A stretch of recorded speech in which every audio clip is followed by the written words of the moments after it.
Então, o Alexandre Bagdonas é doutor e mestre em ensino de física pela Universidade de São Paulo. Ele é licenciado e bacharel em física também pela USP. Atualmente é professor adjunto na Universidade Federal de Lavras, atuando no curso de licenciatura em física e no programa de pós-graduação em ensino de ciências e educação matemática. Atuou como coordenador da área de física no PIBID e residência pedagógica. Principais interesses de pesquisa são ensino de física e uso da história e filosofia da ciência na educação científica, atuando principalmente nos seguintes temas: história, filosofia e sociologia da ciência no ensino de física, ensino de cosmologia e física moderna e contemporânea, história da cosmologia no século XX. Atua como membro do grupo de Teoria e História dos Conhecimentos, que é o TECO, liderado pelo professor Ivan Gurgel, na USP. Então, Alê, seja muito bem-vindo. Estamos aqui ansiosos e ansiosas para ouvi-lo. Legal, Thaís, muito obrigado pelo convite. Bom, como todo mundo falou aí, a Thaís é uma amiga e me ajudou muito, e parceira nas produções acadêmicas, nos congressos, desde a época que eu estava no mestrado e ela no doutorado, né? E aí, em 2011, você não lembrou, aí eu fui aí na Unifesp e a gente discutiu história da cosmologia e teatro, e essas trocas com a Thaís, com vocês, foram muito importantes. A minha pesquisa, boa parte do que eu vou falar hoje vai ser passar bem rapidinho pela parte que eu fiz mestrado e doutorado, né? Eu vou falar mais das coisas recentes, mas eu também vou relembrar um pouquinho aí. E o Fernando pode ajudar aí também, contando o que lembra dessa parte, né? A Thaís me disse que normalmente o palestrante fala, então eu preparei uma fala para eu falar sozinho, né, no começo, mas se vocês quiserem quebrar um pouquinho a tradição e tiver alguma coisa que vocês queiram comentar no meio, conversar, tal, eu não ligo, tá? Então eu me planejei para falar sozinho, mas a gente pode bater um papo, pode ir conversando. A parte que eu acho que é mais rica, mais importante é a conversa mesmo, né? A troca, aprender com vocês também. Hoje eu combinei com a Thaís que eu vou falar sobre história e filosofia da ciência e questões sociocientíficas no ensino de física, né? Possibilidades para abordar a ética na escola básica. O GESTA é o grupo de estudos e de pesquisa, né, dos alunos de iniciação científica e mestrado, que eu oriento aqui na Federal de Lavras, né? Eu sou professor do Departamento de Educação em Ciências em Física e Matemática, e eu tenho trabalhado nessas duas áreas, né, integração de história e filosofia da ciência e TSA.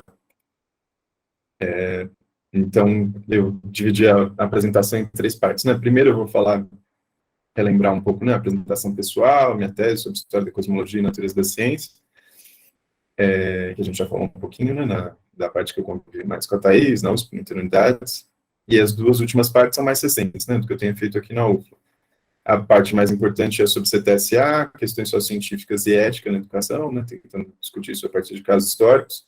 E a terceira, que é mais um comentário bem rapidinho sobre planos, não é nada que eu estou fazendo, que são propostas mais recentes para discutir a diversidade de natureza da ciência, né, a partir de casos históricos. Bom, então eu fiz mestrado orientado pela professora Cibele Silva, que vocês devem conhecer, né, do GHTC, sobre história da cosmologia, e minha pesquisa foi preparar e investigar um curso sobre relações entre ciência e religião nos cursos da Cibele, de História da Ciência, né, lá na USP São Carlos.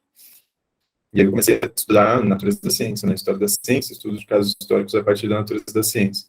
No doutorado, eu vim para a USP de São Paulo, né, da capital, e fui orientado pelo professor João Zanetti e co-orientado pelo Ivan Gurgel, que nessa época tinha acabado de começar o TECO, né, então fiz parte do TECO, ainda não chamava TECO, mas era o TECO, que é o grupo atual, né, lá dos orientandos do Ivan, que juntou um pouco com os orientandos do Maurício Petrocolo, que a gente fazia sequências didáticas sobre física moderna. E aí, no caso, no meu doutorado, eu aproveitei meus estudos que eu continuei estudando história da cosmologia, com enfoque histórico, e ênfase em questões políticas, e a gente fez uma sequência didática no ensino médio. E no doutorado de sanduíche, eu fui para a University of British Columbia, sob supervisão do Alexei Kojevnikov, E aí eu vou falar um pouquinho mais no final da apresentação sobre esse trabalho que acabou de sair, né? Eu fiz doutorado de sanduíche em 2013 e levou aí quase 10 anos, né, uma década pesquisando sobre as coisas do doutorado de sanduíche, sobre cosmologia, e saiu no passado esse artigo que foi The Origins of Big Bang Theory, né? Que é um artigo de história da divulgação científica e da cosmologia.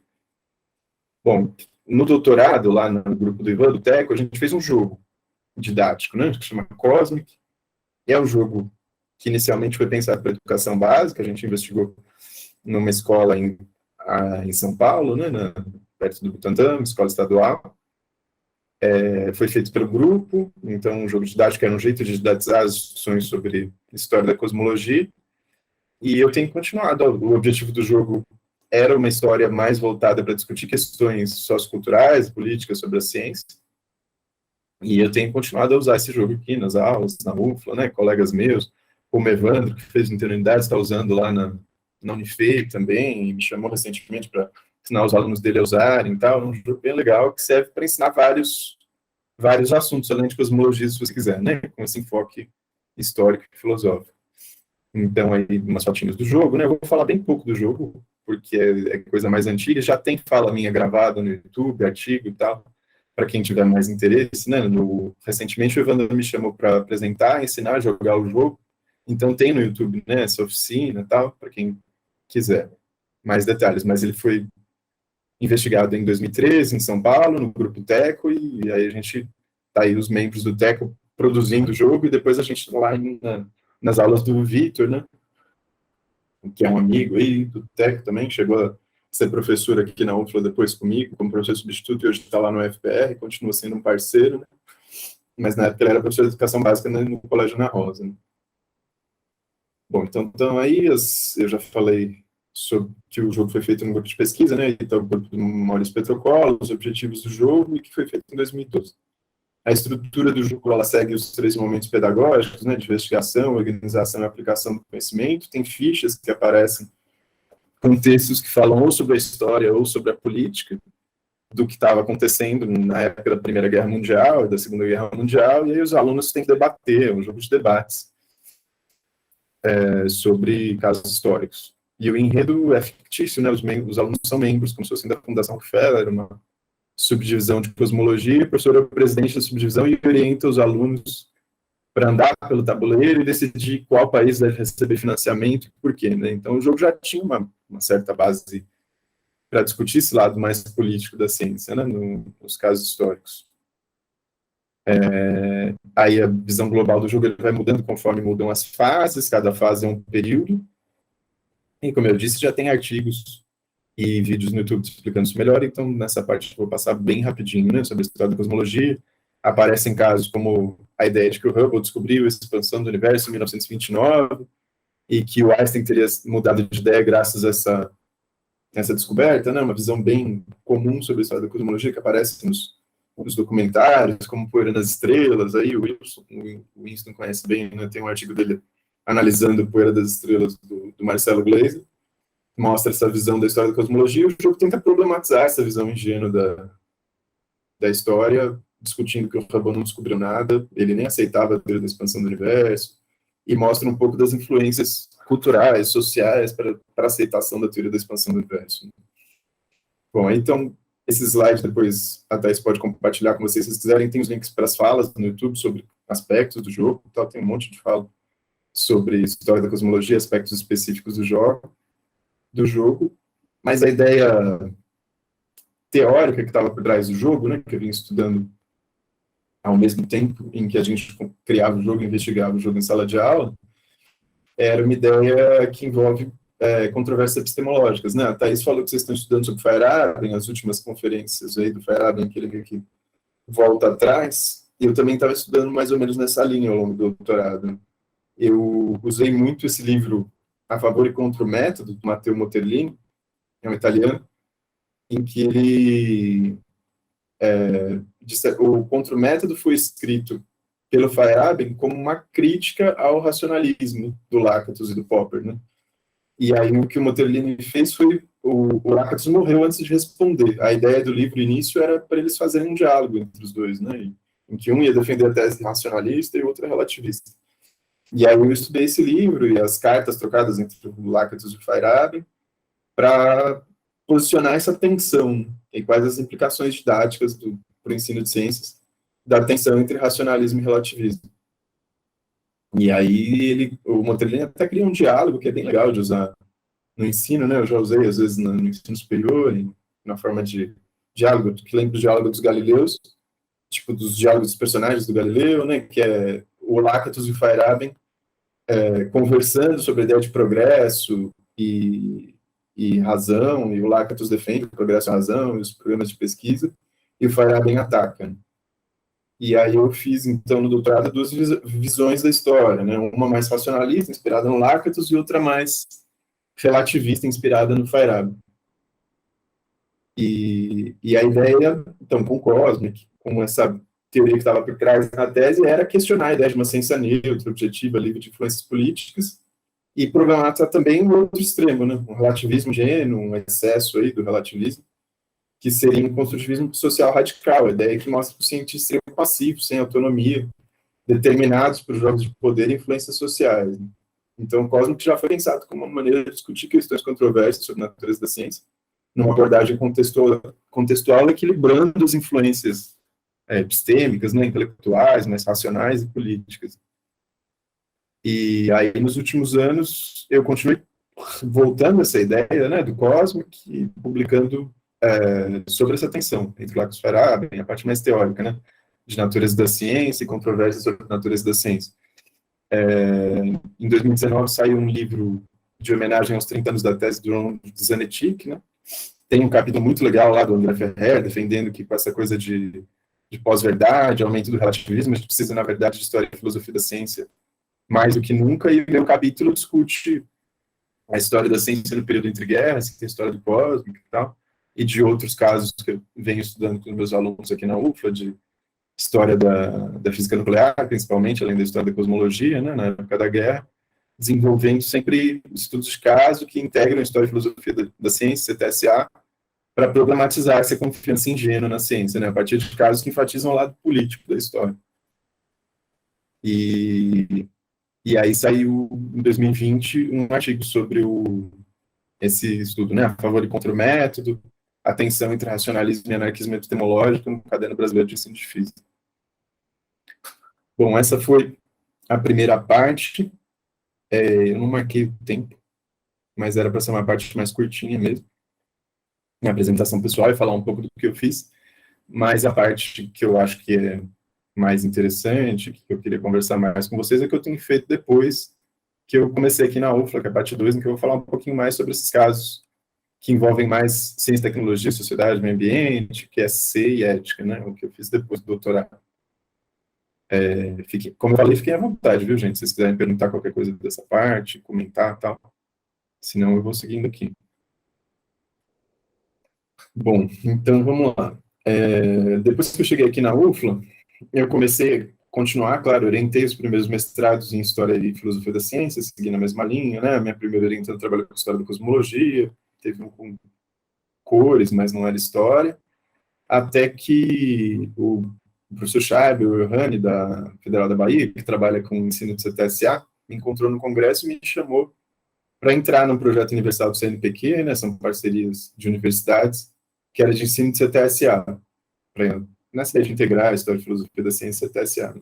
O coordenador é o Ney Nunes Neto, né, um professor que fez doutorado com o professor Scheib, e aí eu entrei, e tem sido legal, a parceria com o Ney, com a Dália, que é a esposa dele, né, eu tenho me aproximado mais dos estudos do CTSA, com base nos artigos deles, e esses slides eu peguei emprestado da Dália num dos encontros do Projeto Universal do CNPq, em que ela estava explicando para a gente como que eles têm trabalhado com questões científicas, educação CTSA, né, e a gente fez um esforço inicial de todo mundo que estava no projeto ter uma base teórica comum, né, então eu andei estudando principalmente os artigos deles. Né.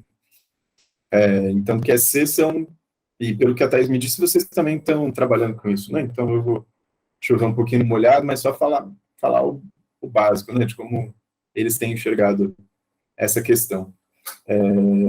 Então, questões sociocientíficas são estudos de temas controversos, né, eles são, em geral, interdisciplinares, complexos, pela própria natureza deles, eles tendem a estimular mais o interesse, o engajamento, a argumentação, e tem que envolver ciência, tecnologia e conhecimentos científicos. Tem que ser problemas controversos, né? Mesmo antes de estudar esse referencial, já deu para ver um pouquinho pelo jeito que eu falei com o Cosmo, que eu já tinha uma preferência por esse tipo de ensino, né? Então, o Cosmo, que deu para ver que ele não é exatamente uma QSC, a gente vai ver, mas eu já enfatizava esse lado da controvérsia, da influência política, social, cultural sobre a ciência, né?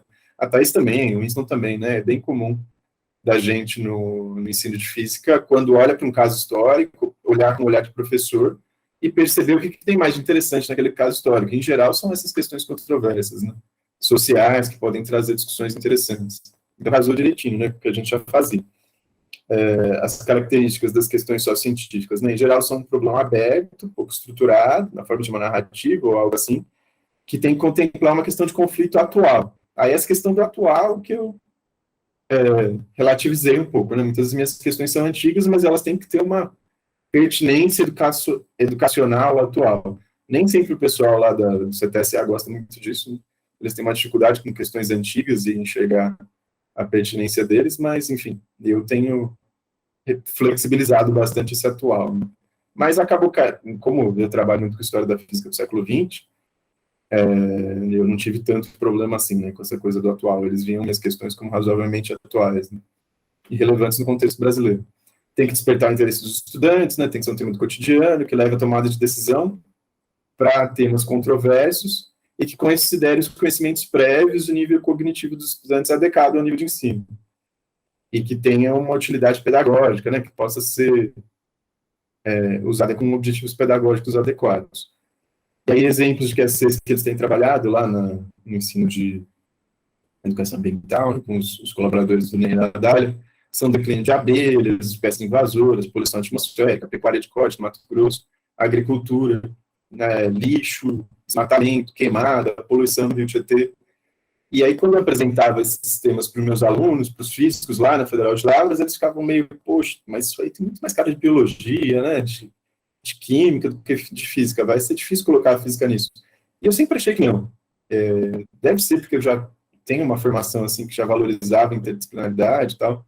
Todo mundo fala, pô, física além de física nuclear, o que dá para fazer, né? E aí o que eu vou apresentar para vocês na segunda parte é um pouco disso, né? Eu acho que tem vários temas na física que tem muito potencial, e mesmo esses temas a gente não pode aceitar que eles são da biologia, né? Por exemplo, aqui em Lavras é uma região muito forte em agricultura, né? O curso mais forte é de agronomia, e aí, então tem um grupo super legal, o grupo EBA, que eu faço parte, e aprendi bastante com eles, que é o grupo de agroecologia. Então, temas como esse, né, interdisciplinares, agricultura, agroecologia, nutrição, alimentação, não são biologia, né? São interdisciplinares, então a gente, como físico, tem muito para aprender e contribuir com esses temas também. E aí as QSC, então, elas podem ser usadas tanto como estratégia didática, né? Então você parte de um tema e usa a QSC para discutir, como uma base curricular também, né? Então são essas abordagens mais integradoras. Eu costumo discutir com os alunos que a gente faz muita confusão com o termo metodologia e estratégia, né? Tem muita gente que usa eles como se fossem sinônimos, e às vezes estão falando de coisas opostas e falando de metodologia e estratégia. Eu gosto de falar de metodologia como um estudo do método, uma coisa mais teórica, né, que abrange não só uma dimensão mais prática, uma ferramenta, uma coisa assim, mas também as questões teóricas de base. Então, a QSC, nesse caso aqui, seria uma metodologia, uma abordagem teórico-metodológica, né, princípio. Não só uma estratégia didática, como, sei lá, experimentação, ou usar narrativa, ou usar um recurso, né? É uma abordagem mais teórica, mais abrangente do ensino. Porque a própria escolha do episódio histórico, do que você vai fazer, já vai ser privilegiando esse tipo de tema, né? Então, não é só uma estratégia didática prática, assim, né? Também tem a ver com as bases, com a metodologia. Bom, então vamos lá. Um dos primeiros casos que a gente percebeu que dava para integrar temas de CTS e história, seguindo aí a mesma linha, foi do Fernando Domingos, que acabou de defender o mestrado semana passada, lá no PIEC, né, orientado pelo João Zanetti, que ele aproveitou as coisas que o Danilo e a Flávia fizeram aí no Instituto Federal comigo, quando eu era professor, Eles fizeram uma disciplina do Douglas Austin, fizeram uma narrativa, a gente usou essa narrativa junto lá no Instituto Federal, então era parceria antiga, eu passei pro Fernando e tal. O contato do Danilo, ele pegou a narrativa com ele, e aí o Fernando está usando então a ideia de narrativa interrompida, e ele estudou bastante a ideia do Eddington Sequeira, que é pacifista, também discutindo, não com tanta ênfase na questão de ciência e religião, mas como isso influenciou os dilemas morais envolvendo a Primeira Guerra e o teste da relatividade geral, e ele colocou questões morais, questões que enfatizam o lado social, né? Então, ele não usou, assim, quer ser como referencial, porque ele não era orientador, né? O João falou, sei lá, se precisa desse negócio de quer ser. Ele acabou seguindo a linha mais ou menos que nem a gente, mas, assim, claramente dá para ver ali, como o Winston falou, no texto dele, que boa parte das questões que ele colocou são questões que têm tudo a ver com o que o pessoal de CTSA trabalha, né? E aí, quando eu apresentei isso lá para o pessoal, para os biólogos, deu para ver que eles têm bem menos interesse mesmo sobre a questão do Einstein-Eddington, e como na história a gente vai um pouco por particular, né? O Fernando ficou meio dado pelo Eddington, então tem muita coisa sobre o Eddington mesmo, e como que a religião influenciou o caso dele, e isso para o pessoal do CTSA já distancia um pouquinho, né? Eles não querem pegar ali um caso específico de um cientista e a fundo, querem coisas mais globais, uma abordagem mais sociológica, mais ampla, né? Então deu para ver que tem essas diferencinhas, mas dá para aproximar, né? O diálogo vai funcionar para o Fernando, eu imagino. O Fernando acabou de passar no doutorado agora também. E aí ele está aí para definir o tema, Sibeli que vai orientar ele, né? Eu já falei que meu voto para ele é que ele tente se manter próximo ao ensino, integrando o CTSA histórico, eu acho que é um caminho legal, né, para o caso dele. Bom, aí meus outros orientandos. A Samantha fez um teatro inspirado na peça Copenhague, do Michael Frayn, não sei se vocês conhecem. É uma peça, assim, tudo a ver com o que é ser história, né? A peça Copenhague acontece durante a Segunda Guerra Mundial, os personagens são o Boy e o Heisenberg, e é fictícia, mas inspirada em história real, história de boa qualidade. O Bohr era dinamarquês, né? O Heisenberg alemão, e eles eram muito amigos, muito próximos, tinham uma relação quase de pai e filho, e durante a guerra estão em lados opostos da guerra, e a Alemanha nazista controlando a Dinamarca, né? Então são essas tensões entre os dois, e o fato de os dois estarem trabalhando na pesquisa nuclear durante a guerra, e a produção de bombas nucleares, que aparece na peça. Aí ela fez uma sequência didática no mestrado profissional para investigar as visões dos alunos sobre física nuclear, e fez uma versão porque a peça Copenhague é uma peça, assim, intelectual, né, erudita, legal para trabalhar no ensino superior, mas ela no ensino médio já fica mais difícil, então ela fez uma versão dela, né, um resumo simplificado, e trabalha numa escola estadual aqui perto de Lavras, em Perdões, e investigou as visões dos alunos sobre física nuclear. Aí eu ainda não estava no projeto, né, não tinha dado ideia para ela de enfatizar a ética nem nada disso, né, isso veio depois, nos alunos como o Felipe, que eu vou falar que foi o meu último aluno que também trabalhou o tema, mas enfatizou mais que SC e ética, né? Mas dá para ver que, como eu estou repetindo várias vezes, todo caso histórico, se você olhar para essa chave dos QSC, encaixa direitinho.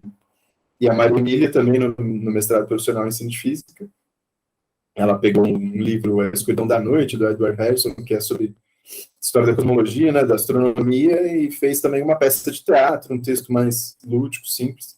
Investigou numa escola estadual aqui em Lavras. O caso dela tem menos política, é mais conceitual, né? Uma história da cosmologia menos social, mas também na cosmologia, como deu para ver no meu mestrado e doutorado, é muito fácil puxar para questões que envolvam visões de mundo, né, religião, e acaba tendo conexão com o QSC também. E aí, boa parte dos meus alunos, eles fizeram, alunos de TCC, de iniciação científica, ficaram muito tempo comigo, né? O André, o Johnny, foram alunos de TCC, e eles estavam interessados em jogos. E aí o grupo, junto com os alunos do mestrado, e o grupo dos alunos de TCC, o Wanderson também, aluno de TCC, eles tentaram fazer coletivamente novos jogos inspirados no Cosmic, que era de cosmologia, mas para ensinar física nuclear. Aí eles tentaram fazer RPGs, narrativas interrompidas, jogos de tabuleiro, então tem tudo isso. Cada um meio que... Eles tentaram fazer uma coisa junto, acabou não dando muito certo o trabalho em equipe, porque cada um tinha uma preferência pelo tipo de jogo, se o jogo ia ser mais divertido ou mais mais educacional e tal, aí acabou que cada um escolheu um foco, né? O Wanderson fez uma narrativa, o André o jogo do tabuleiro, e o Johnny foi fazer mestrado no ITA, sabe? Da pesquisa e ensino, né? Foi para física básica. Então a ideia era fazer essas produções que envolvem viagem no tempo, inspirada numa série da Netflix, né? Mistério do Tempo, que os personagens viajam no tempo e os vilões querem mudar a história, e os mocinhos tentam manter a história como ela está. E aí a ideia era pegar casos, então, da história da física nuclear, inspirado na peça, Copenhague e tudo mais, viagem no tempo, para discutir essas questões.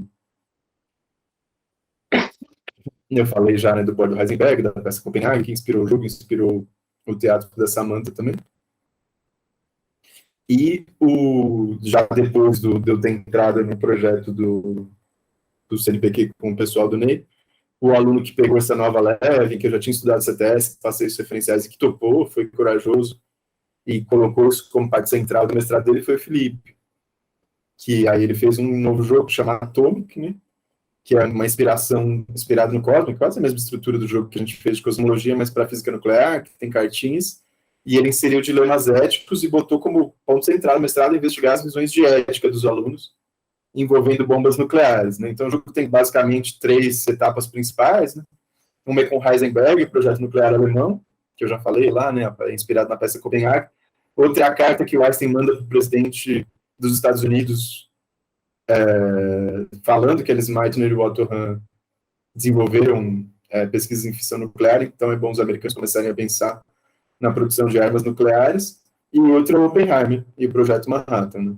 Então, são episódios da história da física nuclear, esses dilemas envolvendo a produção de armas nucleares, e aí todas as questões que o Felipe colocou no jogo, intercalando no jogo nas questões didáticas, são para discutir ética. Então, ele estudou ética, né, usou os artigos do Ney sobre ética e ensino de ciências, estudou um pouquinho de filosofia, né, Kant, utilitarismo e ética aristotélica, para analisar as visões de ética dos alunos ao longo do jogo. E outro aluno que eu falei que eu gostei de ver a evolução, né, que topou, aproveitou bem essa mudança aí de áreas do grupo para trazer mais casos políticos e que, basicamente, saiu da história da ciência e aceitou fazer um mestrado com muito pouca física, ainda tem física, mas o foco dele não é a física.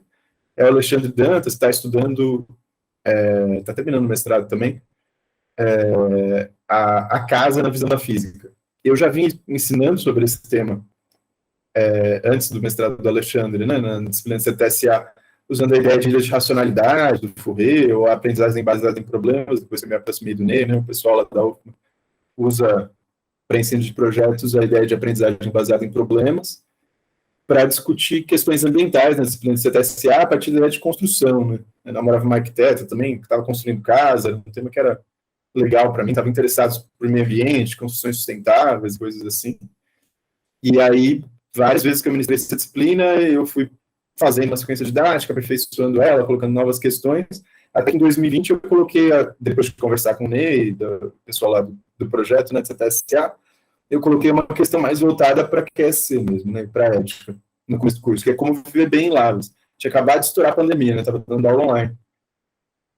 E aí eu fiquei meio em choque de perceber como que essa abordagem era necessária, né, porque estava no meio da pandemia, a gente pensando em UTI e vida ou morte, e eu falei quais são os problemas da cidade atualmente, e os alunos falaram que os problemas eram falta de lazer na cidade, o barulho de festas, nada envolvendo emprego, saúde, educação, nada de política.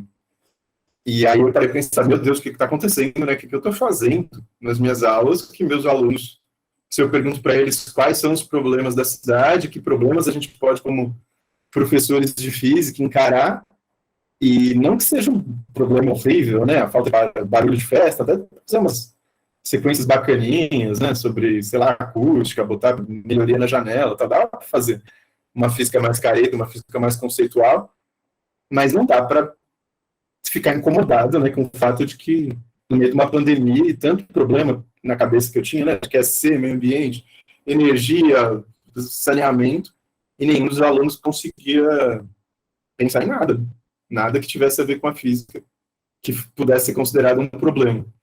E aí eu tenho gostado muito, né, de trabalhar com eles nesse livrinho, que é de uma arquiteta e de uma física, da UFMG, a Regina Abigail, elas são irmãs, né? E aí elas escreveram juntas esse livro, Uma Casa na Visão da Física.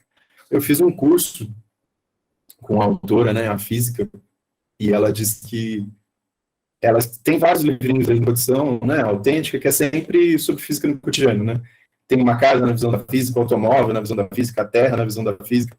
Então, os livros têm uma pegada sempre de física do cotidiano, mas mais conceitual. Esse é o livro que eu mais gosto, porque a irmã dela é arquiteta, puxou muito para esse lado do ensino mais CTS, mais amplo, né, mais humanista. E ela me contou uma história bem emocionante, que foi esse livro que a irmã dela escreveu, foi meio que a última coisa que ela fez em vida, né? A irmã dela, arquiteta, estava em câncer, em estado terminal. Aí ela fez o livrinho e basicamente depois foi a despedida delas, né? Então foi bem emocionante. Esse livro é muito legal, muito bem escrito, super simples, assim, curtinho, e tem um monte de questão legal para a gente discutir que é ser, né? Ele foi a base das minhas aulas há esses anos e que depois, junto com o Alexandre, a gente está fazendo uma sequência didática, né, também com a mesma ideia do Felipe, né, para discutir ética e em questões como, que material você vai botar na sua janela, que telhado você vai escolher, qual o papel da casa no entorno, né, no bairro, qual o papel social da casa, então um monte de coisa que veio dos estudos de arquitetura, né, interdisciplinares, que normalmente a gente não pensa na física, e que eu acho que está dando um resultado educacional super legal, né? Depois eu tentei fazer o projeto na residência pedagógica, com os licenciandos de Física e Matemática, e outras no mestrado, né, eu dou aula pessoal do programa de educação ambiental, aí tem biólogo, tem matemático, pedagogo e tal, e tem sido um tema muito legal de trabalhar mesmo, tenho gostado muito, investindo muito tempo, assim, porque é um tema que eu estou ficando bem apaixonado, assim, achando um tema excelente, né? Não tem nada escrito sobre ele ainda, né, além das notas de aula e do extrato do Alexandre, né, mas eu acho que logo vai dar frutos bem legais. Então, dos estudos de caso que saíram daí, né, desses anos estudando, são modelos de casa para habitação popular. Aí outra influência bacana que teve foi do professor Vitor, que talvez alguns de vocês lembrem dele, né? Ele fez o programa Interunidades orientado pela Lucilene, aí ele era o professor que fez o Cosmo junto comigo, lá no grupo do Ivan, era professor de educação básica, e aí em 2018, se eu não me engano, ele passou como professor substituto aqui em Lavras, morou comigo e tal, a gente já morava junto na época do Cosmo, em São Paulo, a gente é bem amigo, e a tese do Vitor é sobre conhecimento indígena. Então eu comecei a ficar com isso mais na cabeça, né, morando com um cara que está fazendo doutorado sobre conhecimento indígena, visões de ciência e tal. Então isso influenciou também o jeito com que a gente criou essas atividades aí, né, de educação CTSA. E eu puxo muito a discussão na disciplina para o fato de que a arquitetura que a gente valoriza, o modelo arquitetônico, ele é de tradição portuguesa, né, europeu, baseado na crença de que a tecnologia e os avanços científicos sempre melhoram a nossa vida. Então, uma casa feita de pau a pique, uma casa que tem tradição indígena, que tem tradição africana, costuma ser vista como uma casa ruim, uma casa atrasada, né? E essa casa com cara de predinho da Avenida Paulista, que tem cara de shopping center, isso é o bom, né? É o adequado. E aí, então, com base na ideia de sustentabilidade, questões ambientais e visões críticas ao positivismo, né, do movimento CTSA, o curso é uma tentativa de programatização nesse sentido, né, da gente valorizar a arquitetura indígena, a bioconstrução e outras ideias supostamente atrasadas, né, com base na ideia de natureza da ciência. Então, isso está permeando as questões de fundo que o Alexandre está colocando em questões éticas envolvendo as escolhas na construção, né, por que a gente escolhe, como escolhe e tal. Então, tem sido um trabalho bem legal. Bom, essa foi a segunda parte, e aí eu queria abrir para a gente conversar, e depois, no fim, eu vou falar da terceira parte, que são propostas, que aí são planos, né, coisa que nem começou direito ainda, que são propostas para discutir a diversidade na natureza da ciência. Bom, então, a terceira parte, propostas para discutir a diversidade na natureza da ciência. Eu até tinha esquecido, quando eu fiz os slides, que parte disso até encaixa com o que eu tinha falado sobre os indígenas, porque eu não fiz slide para isso, mas uma das questões que estão emergindo, né, desses estudos CTSA, QSC, a vinda do Vitor aqui, foi que alguns alunos meus estão interessados em discutir indígenas e racismo, né, nos livros didáticos. Então é um tema também que a gente tem trabalhado, mas eu não tenho muita coisa para dizer sobre isso não, porque está bem no começo, e é basicamente o que eu li do Vitor, tá? Eu posso mais indicar os trabalhos do Vitor sobre essa parte. Mas o que apareceu aí realmente no último mês foi que um colega meu do doutorado de sanduíche, o Climério, ele morou comigo no Canadá. Quando eu fui para o doutorado de sanduíche, a gente tinha o mesmo orientador, né, o Alexei Kojevnikov. E agora, em 2022, saiu um artigo que o Kojevnikov estava escrevendo faz uns 10 anos. Eu fui para o Canadá para estudar com ele por causa desse artigo, que não, ele estava fazendo ainda, né, que era sobre Friedman. Uma história cultural da cosmologia, com base em estudos sobre Alexander Friedman e a expansão do universo. Né? E aí ele soltou o artigo agora em 2022. Ele publicou comigo sobre o Gamow, né, o Funny Origins of the Big Bang Theory, em 2021, e no ano seguinte saiu o artigo sobre o Friedman. E aí isso animou o Climério, porque ele também estudou com o mesmo orientador, né, a gente discutia os casos históricos, né, do Friedman. No caso do estudo de história da cosmologia, o Climério estuda história da mecânica quântica. Né? Ele também pegou um caso parecido de história da mecânica quântica para a gente discutir a ideia de diversidade e natureza da ciência no ensino. O Climério fez doutorado no LASIK, né, com o Olival Freire. O metade do doutorado dele foi mais na área de história da física, não com implicações didáticas. Mas agora ele está para se credenciar no programa de ensino lá na UFBA. E aí ele está começando a produzir na área de ensino também. E me chamou para escrever junto. Então a gente acabou de mandar um artigo para a RBF e tá para mandar um outro, né? Um foi sobre um caso de mecânica quântica, que mais feito pelo Climério, né? E o outro sobre cosmologia, que foi mais feito por mim, mas os dois a gente escreveu junto e a ideia era, então, propostas mais teóricas, né? Para discutir diversidade na natureza da ciência a partir de referenciais atualizados aí de história, principalmente história cultural da ciência. Né? Então, são estudos de história, filosofia e sociologia da ciência também, não tanto no nosso caso, mas também tem essa linha importante, que enfatizam a natureza social da ciência. Né? E então a gente está argumentando, com base nesses casos históricos, que a diversidade é uma forma de fortalecer a objetividade da ciência. Então, naqueles debates que vocês estão vendo aí, entre Lactus e Feyerabend e natureza da ciência, tem sempre esse atrás dos mais racionalistas, né, com a sociologia, com a história, porque se a gente enfatizar demais o lado humano, cultural, complexo, multifacetado da ciência, pode ser que a gente fortaleça a visão feyerabendiana, né, a visão relativista da ciência, e perder a objetividade. Então, a gente está enfatizando esse argumento de que a diversidade, o aumento da diversidade, a ênfase sobre casos de estudos de gênero, raça, cultura, na verdade, é uma forma de fortalecer a objetividade da ciência, né, não de cair no relativismo. E aí a gente está articulando isso com discussões teóricas sobre controvérsia sobre a natureza da ciência, que eu venho trabalhando no doutorado em multiculturalismo, né, o Sharp, o Mortimer, tem vários artigos nessa linha aí de relação da ciência com outras culturas e relação entre o Sharp. Acabou de publicar na Investigações de Ensino de Ciências um trabalho longo também que ele fez numa comunidade pesqueira lá na Bahia sobre etnobiologia, que vai nessa linha de multiculturalismo. E então a gente usou esse pano de fundo, né, esse referencial teórico, e aí pegou casos da história da física, no caso, aspectos culturais e metafísicos que influenciaram a cosmologia do Big Bang, do artigo do Kojevnikov que eu falei que saiu, que é sobre o Friedman, né, e visões sobre o nascimento, morte e ressurreição na União Soviética, que ele acabou de publicar, e os artigos do meu mestrado sobre o Lemaitre, as relações entre ciência e religião, para discutir aí, então, como casos de história cultural ajudam a gente a ver como que a ciência pode ser beneficiada pela diversidade. E o fato da diversidade trazer coisas novas na ciência é uma forma de fortalecer a objetividade dela. No caso, a diversidade de visões sobre culturais, né, na União Soviética, o fato da União Soviética ser diferente da Europa Ocidental, e também aqui uma diversidade de crenças, tal, no caso, as relações entre ciência e religião, no caso do Lemaitre. E aí o Climério também usou a mesma ideia no artigo que a gente mandou para a RBF para discutir, com base nesse artigo aqui do Kojevnikov mais antigo, né, de 99 na quântica, que foi o caso que ele estudou mais no doutorado dele, né, de história da quântica. E aí o Kojevnikov tem um estudo, então, de história cultural para mostrar como o caldo cultural na União Soviética influenciou os estudos sobre física do estado sólido, né, da matéria condensada, a ideia de quase partículas, bósons, férmions, como isso foi influenciado por estudos culturais da União Soviética.